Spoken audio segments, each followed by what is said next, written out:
Hola, ¿qué tal? Les habla el cronista municipal. Espero se encuentren súper bien. Y bueno, ustedes recordarán el video pasado que hicimos sobre 5 curiosidades que no conocía sobre Temamatla.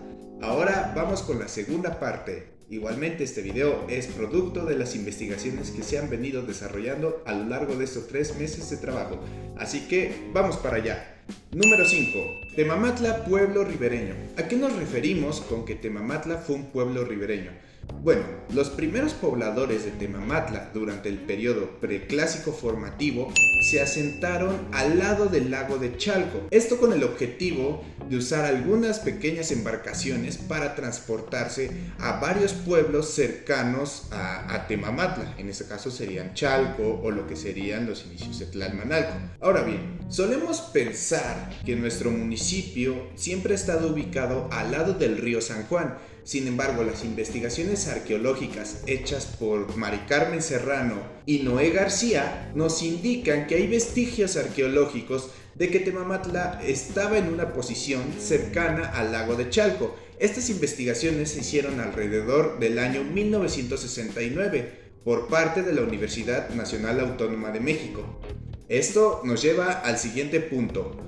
Número 4. El Xipetotec de Temamatla. ¿Qué es el Xipetotec de Temamatla? Bueno, pues es una pieza arqueológica, es una de tantas piezas arqueológicas más bien, que se encuentran dentro de Casa de Cultura. Estas piezas arqueológicas forman parte de distintos periodos de la época prehispánica aquí en Temamatla. Algunas figuras son del periodo preclásico, otras son del periodo clásico y algunas otras, como el Xipetotec de Temamatla, son del periodo posclásico. Ahora, ¿qué nos quiere decir esta figura del Xipetotec? Esta magnífica figura arqueológica que tenemos aquí en Casa de Cultura. Muy simple. Xipetotec es el dios descarnado, o era el dios descarnado para la cultura náhuatl, para los mexicas y para las culturas que estaban establecidas aquí cerca. Era un dios muy importante. ¿Por qué? Porque se le consideraba como el dios de la regeneración del maíz. Esto quiere decir que la figura de Xipetotec hace una alusión precisamente a los ciclos de cultivo que llevaban las diversas culturas a través de los años. Ahora, podemos intuir desde una perspectiva muy personal que Xipetotec pudo haber fungido como un tipo de dios patrón en el Temamatla prehispánico. ¿Por qué? Muy simple, porque Temamatla estaba muy arraigada también a lo que es el cultivo del maíz. Por ende, si recordamos, Xipetotec, al ser este dios que hace referencia a la renovación de varios procesos, incluyendo los cultivos, podemos intuir que había una gran devoción a este dios patrón, por así decirlo, a Xipetotec. Este fue el número 5, Xipetotec de Temamatla. Los invito a que vayan a pasar a ver las diversas piezas arqueológicas que están dentro de Casa de Cultura. Número 3. Eliseo L. Céspedes. ¿Quién fue Eliseo L. Céspedes? Fue un teniente coronel del ejército constitucionalista que luchó durante la Decena Trágica y también luchó bajo el mando del ejército constitucionalista de Venustiano Carranza. Ahora, ¿por qué es importante este personaje para nuestro municipio?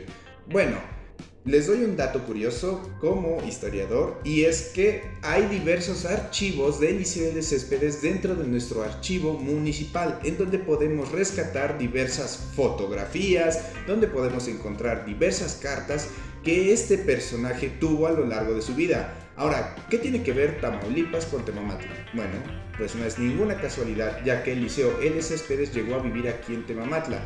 No hay registros de en qué periodo vivió acá, lo más probable es que tuvo su casa durante el periodo revolucionario, y además también esta casa está ubicada atrás de la tortillería de Ramón Moreno. Sí, así es, a esta casa se le conoce como La Quinta. Y bueno, este fue el número 3, Eliseo L. Céspedes. Número 2. El corrido del descarrilamiento del tren en Temamatla. Es bien sabido por la mayoría de los temamatlenses lo que sucedió en 1895 con el accidente del tren que sucedió a las afueras de nuestro municipio, entre lo que fue Tenango y lo que es actualmente hoy Temamatla. Sin embargo, también no podemos descartar otra fuente de historia muy importante que hasta la fecha nos puede servir para estudiar lo que sucedió aquel día, y es el estudio de la música. En este caso podemos estudiar el famosísimo corrido del descarrilamiento del tren en Temamatla, el corrido que aparece aquí a continuación. Ahora bien, este corrido nos dice mucho porque se maneja mucho de las fuentes históricas, como por ejemplo periódicos, así como la tradición oral, y es lo que nos narra el corrido que a continuación les estoy presentando. Les voy a dejar aquí abajo en la descripción del video cuál es el corrido del descarrilamiento del tren en Temamatla. Vayan a escucharlo, que de verdad nos puede narrar de una manera un poco emotiva lo que sucedió aquel día y cómo fue que pasaron las cosas después del descarrilamiento e incluso antes del descarrilamiento, como por ejemplo que varios de los habitantes o que varias de las personas que estaban aquí en Temamatla ayudaron después de que sucedió aquel accidente. O también nos puede decir este corrido sobre que varias personas venían de Ameca a Meca. ¿Por qué? Porque en esos días precisamente se estaba llevando la feria en esa época, en 1895. Los invito de verdad a que vayan a ver este corrido, ya que no muchas personas lo conocen. Ese fue el número 2. Número 1. Manuel de Escudero. ¿Quién fue Manuel de Escudero? Y más importante aún, ¿por qué lo estoy mencionando? Muy simple. Manuel de Escudero fue párroco de la doctrina de Temamatla o de San Juan Bautista durante el periodo independentista. Algunos de ustedes creerán que voy a hablarles de un sacerdote que también participó en la guerra de independencia. Bueno, de hecho esto no está mal dicho, porque don Manuel de Escudero sí participó en la guerra de independencia, pero no fue como tal un independentista. Este párroco que vivió aquí en Temamatla durante el periodo independentista fue quien se unió, o fue uno de los tantos que se unió al ejército realista que había creado el subdelegado de justicia en 1810 llamado don Manuel de Villarreal. Sí, así es, este padre no estaba a favor de la independencia. Sin embargo, lo que podemos decir sobre don Manuel de Escudero es que estuvo incluso antes del periodo independentista, o sea, ya llevaba años aquí. ¿Por qué? Porque varias de las fuentes que hemos estudiado a lo largo de estos 3 meses nos mencionan que don Manuel de Escudero ya había llevado a algunos indígenas de la población de Temamatla, de Sula y de Los Reyes hacia la Ciudad de México a trabajar en algunas obras que se estaban realizando allá. De hecho, algunas de estas obras creo que tenían que ver con la implementación de diversos drenajes, recordando que la Ciudad de México no estaba exenta de las inundaciones desde la época colonial.